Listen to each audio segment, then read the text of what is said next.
Next part of the syllabus is primary and secondary tillage implements. तो इसमें हम लोग देखेंगे कि टिलेज किस तरीके से इम्प्लीमेंट की जा सकती है। The implements used for the opening and closing और loosening of the soil are known as ploughs. तो जो इम्प्लीमेंट्स जो खेत जोता जाता है उसके बारे में है। प्लॉस are used for primary tillage. Ploughs are the three types: wooden ploughs, iron or inversion ploughs and special purpose ploughs. जो खेत जोतने के हल हैं वो तीन तरीके के होते हैं: वुडन लकड़ी से बने हुए, आयरन से बने हुए और स्पेशल पर्पस प्लाव्स।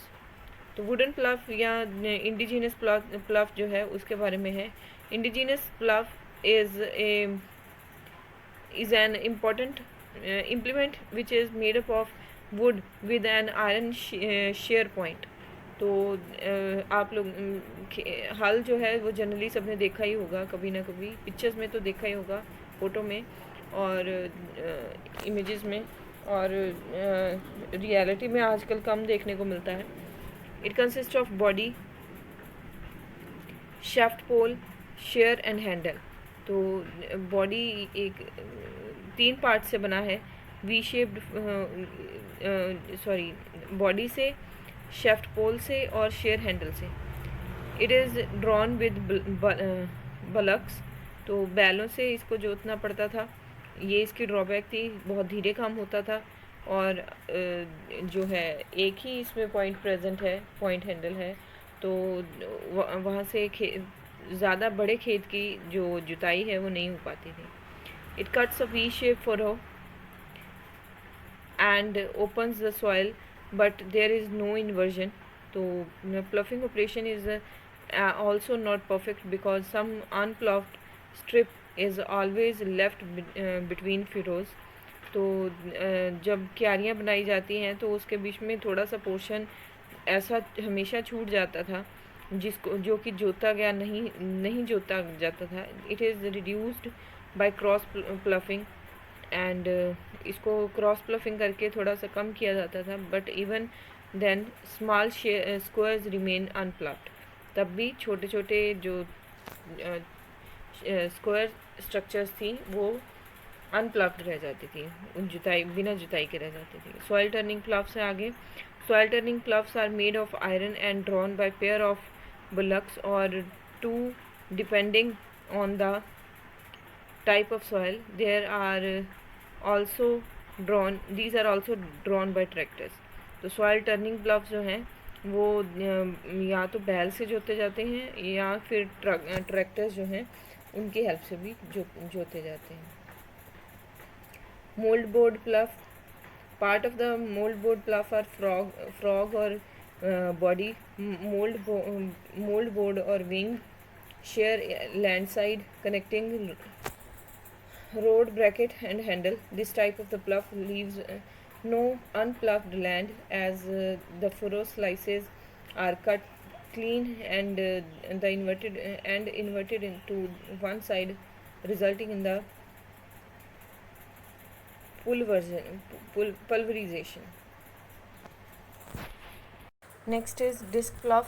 डिस्क प्लफ जो है उसमें एक डिस्क जो है वो लगी होती है आपके पॉइंट जो प्लफिंग पॉइंट है उसके ऊपर।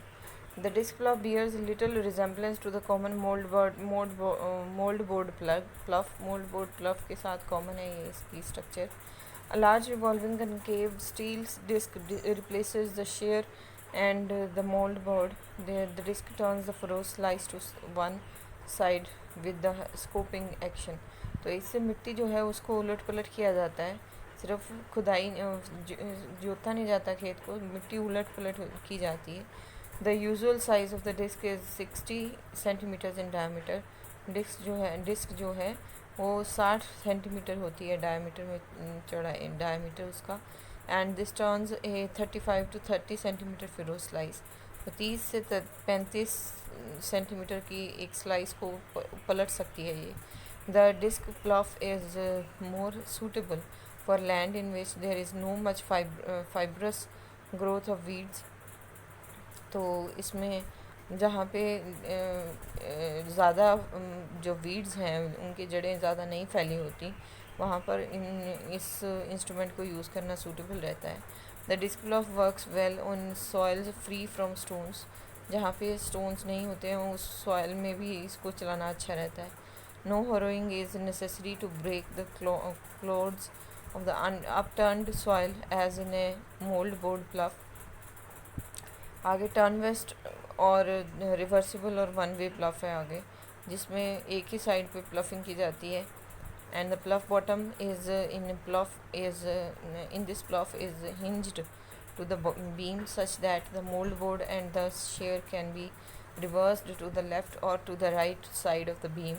This adjustment saves the trouble of turning the pluff in hilly tracks, but yet facilitates inversion of the furrow slice to one side only। तो जो एडजस्टमेंट है वो प्लफ को हिली ट्रैक्स में उसको चलाने में हेल्प करती है। आगे स्पेशल प्लफ्स हैं जिसमें सब सॉइल प्लफ है, चिसल प्लफ है, रिज प्लफ है, रोटरी प्लफ और रोटरी होज है, बेसिन लिस्टर है। तो इसमें सबसे पहले हम लोग सब सॉइल प्लफ को पढ़ेंगे। Subsoil plough is design to break the hard layers को ब्रेक करने के लिए डिज़ाइन की जाती है, और pans without bringing them to the surface पे उनको नहीं लाया जाता। The body of the subsoil plough is wedge shaped and narrow, while the shear is wide so as to shatter the hard pan and making only a slot on the top layers। तो top layer पे एक छोटा सा slot बनाने के लिए capable है ये। चीजल प्लफ है। Chisel plough is used for breaking hard pans and for deep ploughing. Hard pans को तोड़ने के लिए और डीप प्लफ करने के लिए, जुताई करने के लिए इसको यूज़ किया जाता है। 60 to 70 सेंटीमीटर जो है मिट्टी को ये उलट पलट कर सकती है। Its body is thin with replaceable cutting edge so as to have minimum disturbance to the top layers। तो इसकी बॉडी जो है काफ़ी पतली होती है और इसमें टॉप लेयर्स को मिनिमम डिस्टर्बेंस करवाता है ये, और बाकी सारा काम अच्छे से हो जाता है। It contains a replaceable share to shatter the lower layers. नीचे वाली लेयर्स को शैटर करने के लिए इसके अंदर रेप्लिकेबल लेयर जो है वो प्रेजेंट होती है। The next one is ridge bluff। ridge bluff जो है that is ridge bluff has two mold boards। दो mold board होते हैं इसमें, one for turning the soil to the right and another to the left। एक दाईं तरफ मिट्टी को पलटता है और दूसरा बाईं तरफ पलटता है। The shear is common for both the mold boards and double winged। The mold boards are mounted on a common body। The ridge bluff is used to split the field into ridges and furrows and for eating up of crops। तो ridge जो है, ridge bulb जो है मिट्टी को पलटने के लिए यूज़ किया जाता है और उसमें क्यारियाँ बनाई जाती हैं इसकी हेल्प से। Ridge plough are used to make broad bed and furrows by attaching two ridge bluffs on a frame at 150 em spacing between them। 150 centimetres होगा, 150 सेंटीमीटर स्पेसिंग बिटवीन दैम। एक 150 सेंटीमीटर की स्पेसिंग बीच में करवाई जाती है। Rotary प्लफ है या rotary hoes है। Rotary plough cuts the soil and pulverise it. The cutting of the soil is done by either blades or tines. तो मिट्टी को काटने का काम करता है rotary plough. The blade types are widely used. Blade जो हैं वो बहुत ज़्यादा यूज़ किए जाते हैं।